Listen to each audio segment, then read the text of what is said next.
I said, I've come to watch the cricket. He said, with your own money?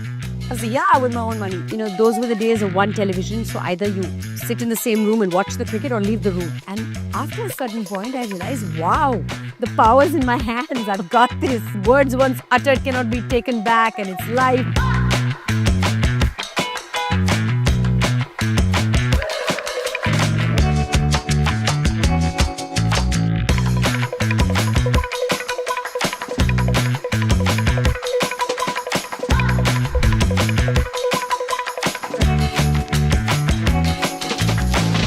Hi everyone, welcome to chapter 1 of Life Unscripted. Today we have a very special guest with us, Mandira Bedi. Thank you so much, Mandira, for joining me here at Grandmama's Cafe in Juhu. So Mandira, from being an actor on television as well as Bollywood, when you broke into to become a sports presenter, what really went into your mind when you shifted from acting to being a sports presenter to being probably an entrepreneur at some point of time? My life has been a lot about going with the flow. When people say you should let go, trust the universe, unknowingly. Now, those are things we say. These are catchphrases now. I look back, it's been 30 years. It's been a beautiful journey. There have been plenty of ups and downs, and be it with, Shanti, which was the first ever daily soap on Indian television, and being at the right place at the right time. That's how cricket happened, because I've always loved cricket. My family was really into cricket, and, those were the days of one television. So either you sit in the same room and watch the cricket or leave the room. So I decided to sit in the room, and then I got to start enjoying the game. So India had beaten England in the 2002 Champions Trophy and made it to the semi-finals. And Shanti was a very, very popular show in Sri Lanka, where this tournament was being played. So I just said, you know what, I'll figure out the tickets. I bought myself, as in the stadium tickets, I bought myself an air ticket, went to Colombo, and I went to watch the cricket. And then the people who were telecasting that particular tournament was Sony. Right. And they saw me there and they were like, what's she doing there? We've not flown her down because, celebrities are used to being flown down for special events. So they asked me, what are you doing here? And I said, I've come to watch the cricket. They said, with your own money? I said, yeah, with my own money. I love the game. And you were a national TV hero. Yeah, I didn't look at myself like that. I just looked at myself as a cricket fan at that particular point of time. And then literally a few months after this tournament, I get a call from Sony. And then they say, how would you like to post the 2003 World Cup? And I'm like, how would I like to? I'd love to.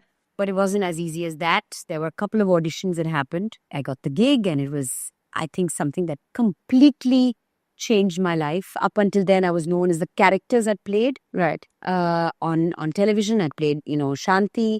There was another show I'd done called Aurat, where I played a woman called Pragati. Right. So I played a lot of strong women characters, and here I was playing me. So Mandira, what are the kind of challenges that you faced? I'm sure there was a little bit of resistance because it's an all male dominated space. Cricket is a boys' club, and when you're sitting on a panel with ex-cricketers who are now commentators and who present, the acceptance doesn't come easy. I was there to represent the lay person. No questions were off the table. And so I would do some homework, and I would ask a question, and I would ask it of somebody on the panel, and they would stare at me, and they would turn to their camera, and their red light would come on, and they'd talk about whatever it is that they wanted to talk about. And I would feel so irrelevant. I would feel disrespected. I was doing this for the first time. I, somewhere in my heart of hearts, believed I didn't belong here because I was not getting, my due. I was not getting respect. I was not welcome, it felt. I'd still plow on. And at the end of every show, I'd put my head down and I would cry. And it's wonderful when you have an organization that has your back. They sat me down and just said, listen, we have auditioned you from about 1,000 people. Right. And we know that you have in you what it takes. Just hang in there and just remember one thing. You're not a commentator.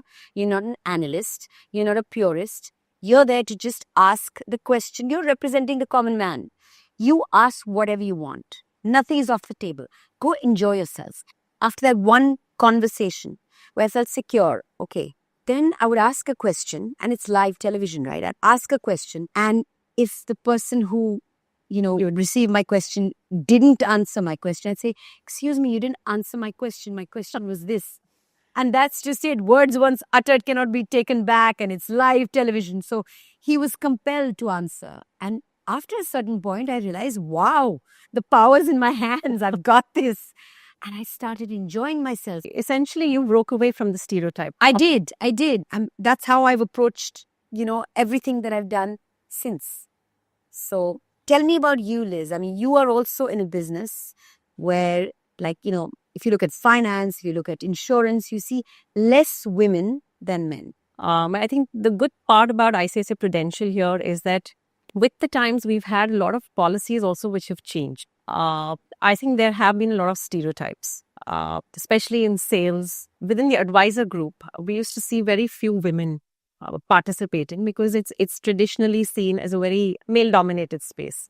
But I think now we see so many independent women advisors. Some of our top advisors today are women. The top 10, I think of the top 10, we have almost 6 of them are women. Fantastic. In fact, we've also got a small group of about 7 women called the Women Resource Group, and some of us in the senior positions.